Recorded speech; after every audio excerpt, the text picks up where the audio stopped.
8h13, Adrien Gindre reçoit l'un des visages de la contestation agricole, Jérôme Bail. Bonjour Jérôme Bail. Bonjour. Merci d'être sur ce plateau. Il y a un mois, jour pour jour, vous leviez le barrage de l'A64 après avoir reçu la visite de Gabriel Attal. Un mois après, est-ce que vous regrettez d'avoir cédé? Non, puisqu'il a tenu ses paroles. Tout a été tenu pour vous. Oui, du moins. Ce qu'il nous a annoncé à nous, c'est en cours. Et oui, les premiers versements sur la maladie hémorragique épisodique qui touche le sud-ouest, ils ont été versés, donc ils tiennent parole. Et vous les avez touchés? On n'a pas, sur les frais vétérinaires, remboursement des frais vétérinaires, ce qui était annoncé depuis le 2 novembre quand même, qu'on n'avait pas eu de nouvelles jusqu'à quand on décide de bloquer. Et bien là, en un mois, tout s'est avancé. Voilà. Les premiers, il y a plus de 600 dossiers qui ont été déposés et qui ont déjà été remboursés. Donc un satisfecit. Aujourd'hui, il est en visite toute la journée au Salon de l'Agriculture. Est-ce que vous souhaitez que cette visite se passe calmement, sans perturbation? Bien sûr. Bien sûr, il faut qu'on dialogue. Il faut renouer un dialogue avec le gouvernement et avec les représentants du gouvernement. Ça veut dire que vous condamnez ce qui s'est passé samedi sur la visite du président, où il y a eu un certain nombre de perturbations? Je ne dis pas que je le condamne, mais je ne dis pas que je le cautionne non plus. Voilà. Chacun peut exprimer son mécontentement de la façon où il le veut, mais je ne pense pas que ça soit la belle image des agriculteurs et de l'agriculture française. Le Premier ministre, ce matin, au sujet de ces images-là qu'on voit en ce moment, Jérôme Bail, il dit qu'il y avait là des semeurs de chaos très politiques et une instrumentalisation du Rassemblement national. Est-ce que vous avez le sentiment que le RN instrumentalise la colère agricole? Je pense pas, et j'espère pas surtout. Parce que si on doit se servir des agriculteurs à des fins politiques et créer le chaos dans le pays, c'est pas la meilleure idée qu'ils auraient, excusez-moi. Voilà, non, je pense pas et j'espère pas. Quand Jordan Bardella dit qu'il est le porte-voix du bon sens, est-ce que vous considérez qu'on a là un bon porte-voix? Je le connais pas. Je peux vous dire, je sais même pas à quoi il ressemble, donc et je l'ai jamais entendu parler. S'il le dit, mais j'espère qu'il le fera, mais moi je vous dis, c'est pas... Vous n'avez pas d'a priori ni positif ni négatif sur le Rassemblement national? Je ne le connais pas, donc je ne sais pas de quoi ils sont capables, donc à partir de là, je ne vais pas les juger. Moi, je juge personne sur leurs actes et sur leurs faits. Voilà. Alors, parlons des actes et des faits du président de la République. Il a lancé cet appel hier, il dit « On doit sceller la fin de la crise ». Est-ce que vous êtes prêt à sortir de la crise? Je ne pense pas qu'elle soit scellée encore, parce qu'il y a énormément de boulot, il y a 40 ans de déclinance agricole à rattraper. Donc l'idée que dans 3 semaines, tout cela atterrisse, pour reprendre les mots du chef de l'État, vous n'y croyez pas? Bien sûr que non, ça ne sera pas possible. Ça fait des années que le gouvernement nous balade, et les gouvernements nous baladent. On ne parle même pas du gouvernement de M. Macron, on parle des gouvernements en général. Donc non, je ne pense pas, mais après... Par contre, il reste 3 semaines, il faut que pendant 3 semaines, le gouvernement, les agriculteurs, les syndicats, tout le monde travaille ensemble pour aller dans le bon sens et essayer de trouver des solutions pour sortir de cette crise. Voilà. Dans quel état d'esprit vous êtes aujourd'hui? Est-ce que vous envisagez de reprendre les blocages, de reprendre les barrages, de retourner sur la 64? Non, aujourd'hui non, on l'a fait. En fait, quand on est rentré sur la 64, on voulait créer un mur et dire stop maintenant, voilà, ça suffit. Dans ce pays, il y a les agriculteurs.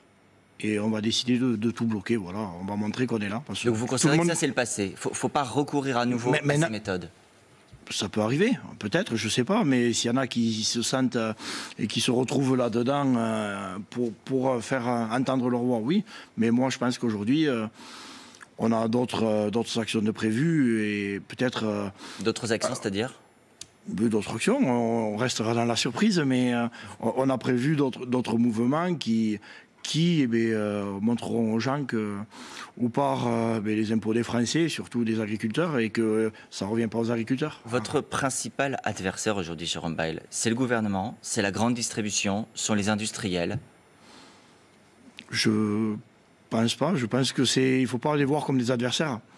Il faut juste que tout le monde devienne des alliés pour avancer. Moi, je suis pas là. Mais quand vous dites on va montrer où part l'argent des Français, vous pensez à qui? Des agriculteurs, je dis, pas des Français. C'est pas pareil. Et donc où part l'argent des agriculteurs? Dites-vous que dans les collectivités locales, par exemple, dans les petits villages où c'est qu'il y a des collèges, des cantines, qu'il n'y a pas d'industrie, c'est les agriculteurs qui payent la taxe foncière non bâtie, c'est eux qui font vivre les territoires. Et malheureusement, il il n'y a aucun agriculteur qui fournit ces cantines scolaires ou les collectivités locales. Donc, l'une des demandes, en effet, c'est que la restauration collective passe par des agriculteurs français. Mais c'est ce qui reste logique, je pense. Le chef de l'État, hier, a organisé ce qu'il a appelé une réunion de suivi des engagements. Bon, avec cette formule, il dit qu'il faudrait qu'on aboutisse à 4-5 revendications assez fortes, pas 150. Il trouve qu'il y a trop de demandes, trop de revendications. Pour vous, quelle est la priorité? La seule et donc pas les 150? La priorité, c'est la loi Egalim. C'est que tout le monde puisse s'y retrouver et qu'elles soient surtout appliquées. Et moi, je peux lui faire une proposition, c'est que il a dit qu'il allait faire des contrôles et qu'il allait taxer les personnes qui ne respectent pas cette loi. Et bien qu'il la redonne aux agriculteurs, ça les aidera à vivre. Vous avez fait cette proposition au gouvernement, vous avez eu l'occasion d'en parler? Non, mais je leur dis, c'est pour ça que je suis là. Et le message est passé ce matin. Est-ce que vous avez d'ailleurs toujours, depuis vos actions sur les barrages de la 64, des contacts avec le ministre, le Premier ministre? Est-ce que vous leur parlez? Est-ce que vous les avez au téléphone? Oui, j'ai Gabriel Attal au téléphone, j'ai Marc Fesneau au téléphone, on discute, on échange. Voilà, on continue le dialogue. Moi, je vous dis, je suis quelqu'un d'ouvert, je suis quelqu'un dans le dialogue et dans la construction, pas dans la déconstruction. Donc oui, ils ont besoin de comprendre qu'ils sont déconnectés de la réalité. Ils ont besoin de vous pour comprendre la réalité du terrain. Eh bien, aujourd'hui, les gens qui conseillent ces gens-là, dont les directeurs de cabinet, ils ont fait que des études, mais ils n'ont jamais fait de pratique. L'agriculture, aujourd'hui, c'est un métier de la nature. Et comme tous les métiers de la nature, ça ne s'apprend pas dans des livres, ça s'apprend sur le terrain. Mais quand le chef de l'État dit, par exemple, on va mettre en place des permanences dans chaque préfecture pour regarder la situation de chaque exploitation, est-ce que vous, par exemple, le préfet, le sous-préfet, vous leur parlez, vous les avez au téléphone? Le préfet, non, je n'ai pas de nouvelles. C'est un peu ce qui est cocasse, c'est que j'ai le Premier ministre au téléphone et je parle le préfet de mon département. Donc ça, c'est pas grave. S'il ne veut pas m'entendre, et me rencontrer, ben, peut-être qu'il viendra me rencontrer sur une autre action qu'on mènera. Vous avez confiance dans l'action des syndicats pour vous représenter, la FNSEA, les JA, la coordination rurale? C'est leur rôle. Et c'est leur rôle, ils sont financés pour, donc qu'ils le fassent, et ils le font. Et qu'ils le fassent encore mieux et qu'ils écoutent peut-être un peu plus toutes les classes sociales de l'agriculture. L'agriculture française est très diversifiée. C'est un peu ce qui est compliqué aujourd'hui pour sortir de la crise.